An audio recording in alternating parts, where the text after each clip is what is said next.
प्रीतीज kitchen या YouTube चॅनलवर तुमचं मनपूर्वक स्वागत। मी आज आपल्याला पुलाव दाखवणार आहे। तर आपण पुलाव कसा करायचा हे बघूयात। यूट्यूबवर बऱ्याचशा रेसिपी आहेत पुलावच्या, पण मी जो पुलाव करणार आहे तो थोडा वेगळ्या पद्धतीने करणार आहे। बघा तुम्हाला कसा वाटतो आणि मला नक्की कमेंटमध्ये सांगा कसा वाटतो ते। तर चला बघूया आपण साहित्य काय आहे ते। एक वाटी ज्या नॉर्मल भाज्या असतात त्या भाज्या घेतलेल्या आहेत मी। फरसबी घेतलेली एक वाटी गाजर घेतलेला आहे, फ्लॉवर घेतलेला आहे, वाटाणा घेतलेला आहे, मसाले घेतलेले, मसाल्यामध्ये धणे जिरे पूड घेतलेले आहे, हळद घेतली आहे, चवीप्रमाणे मीठ घेतलेलं आहे, लाल तिखट जो साठवणीचा मसाला तो 2 चमचे घेतलेला आहे आणि 2 चमचे मी गोडा मसाला घेतलेला आहे। गोडा मसाल्याची दालचिनीचे 2 तुकडे घेतलेले, 5 हिरव्या वेलच्या घेतलेल्या आहेत, 1 चमचा शहाजिरं घेतलेलं आहे, 10 काजू घेतलेले आहेत उभे चिरून, आलं 1 चमचा आल्याची पेस्ट, 1 चमचा लसणाची पेस्ट घेतलेले, 5 काळे मिरी, 5 लवंगा, 3 वाट्या, कोणतीही वाटी तुम्ही घेऊ शकता मापाची, त्या 3 वाट्या मी तुकडा बासमती तांदूळ घेतलेला आहे। त्यानंतर 6 वाट्या मी त्याच वाटीने 6 वाट्या मी गरम पाणी घेतलेलं आहे।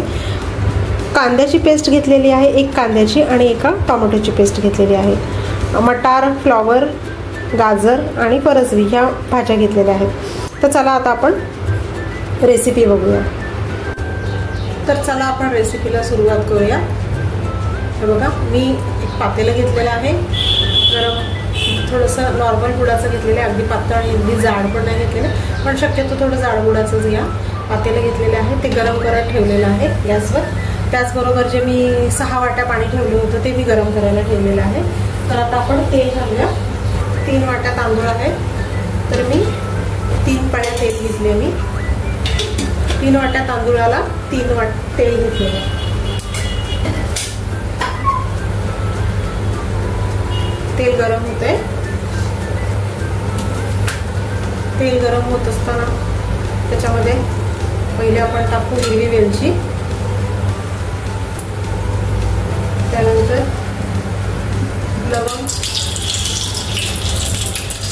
आणि काळे मिरे टाकले, त्यानंतर आपण दालचिनीचे तुकडे टाकले आणि शहाजिरं घालतो आपण। हे सगळे मसाले तडतडलेले आहेत। आता आपल्याला आलं लसणाची पेस्ट घालायची।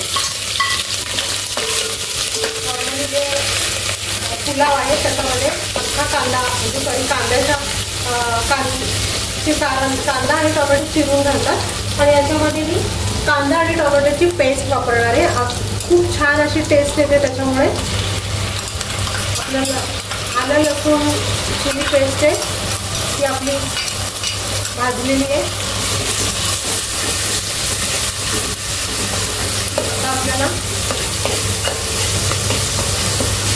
कांदा तळून घ्यायचा आहे। कांदा तळला की लगेच आपल्याला टोमॅटोची प्युरी घालायची आहे।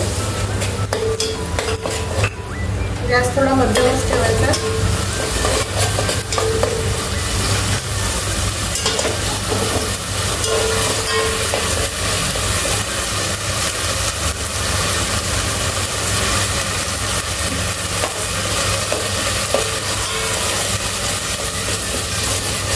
कांदा आणि टोमॅटोला जरा तेल सुटलेलं आहे। त्यानंतर हे जे मसाले दाखवलेले आहेत ते सगळे घालायचे आहेत त्याच्यामध्ये।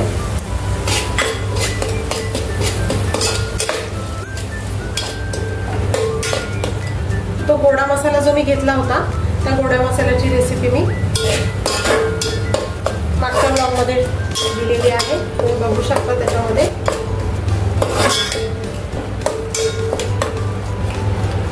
मसाला चांगला भाजून घ्यायचा आहे। बघू शकता तुम्ही मसाल्याला तेल सुटलेलं आहे। हे बघा, मसाला आता चांगला भाजला गेलेला आहे। त्यानंतर त्याच्यामध्ये आपल्या सगळ्या भाज्या घालायच्या आहेत, आणि जो मी तांदूळ वापरलेला आहे याच्यामध्ये तो मी तुकडा बासमती वापरलेला आहे।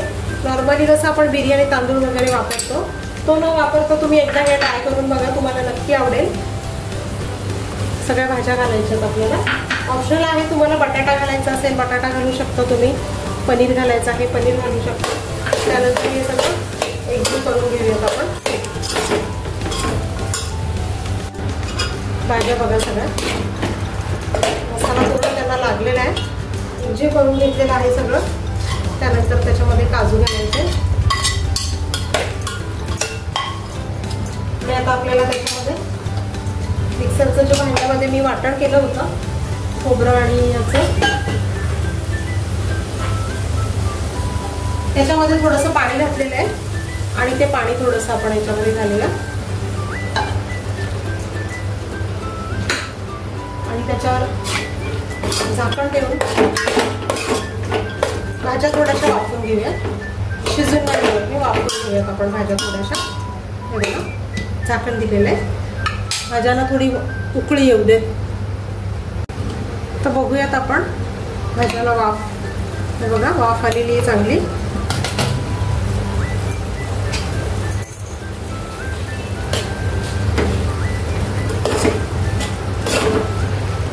तर आपल्याला तांदूळ घालायचा आहे आणि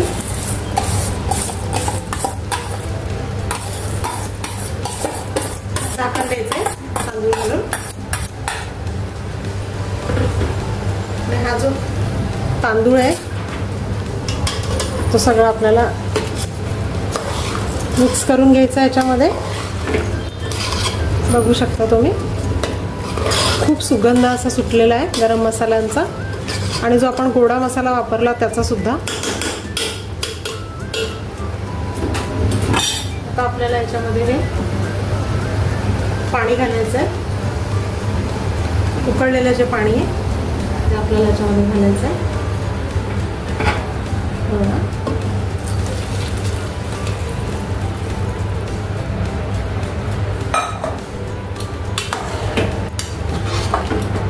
पुन्हा एकदा आपल्याला सगळं एकसारखं करून घ्यायचं आहे आणि झाकण लावायचं आहे। झाकण लावतो तेव्हाच त्याच्या खाली आपल्याला एक पातळ असं प्लेट किंवा भांडी ठेवणारं, जे भांडी ठेवायला आपण जे वापरतो खाली ते असं ठेवायचं आहे, किंवा शेगडीचं जे दुसरी हे जे आहे ही सुद्धा तुम्ही याच्यावर ठेवू शकता आणि त्याच्यावर भाताचं पातेलं ठेवू शकता। चला आता आपण आपला पुलाव होऊन देऊया, त्याच्या खाली आपण एक भांडं ठेवूया। माझ्याकडे पातळ अशी झाकणी आहे, हे बघा ही अशी आहे, ती मी ठेवली आहे म्हणजे आपला पुलाव खाली लागणार नाही।